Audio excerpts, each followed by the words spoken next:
नहीं जन्मग्रहण करुचे पुणी जलधर त्याग जन्मति चक्र में पड़ जाए मिथ्या अहंकार ये अहंकार चलते अविद्या अज्ञानता जो आम केवल भगवान के सेवा छाड़ी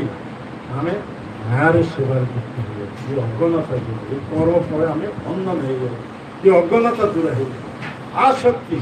भगवान को आसक्ति छाड़ी आम अनित्य वस्तु प्रति आसक्ति प्रदर्शन कर ये आसक्ति चाहिए आओ घृणा भाव आम भितर ये घृणा भाव चाहिए लास्ट मृत्यु भय ये पांचटी अनर्थर से मुक्त हो निष्ठा सहकार गुरुंकर मुखर भगवान कथा दीर्घवती कथा दिव्य ज्ञान संबंधित कथा यदि श्रवण करेंगे पांच प्रकार अनर्थर से मुक्त हो बर्तमान ये परीक्षित महाराज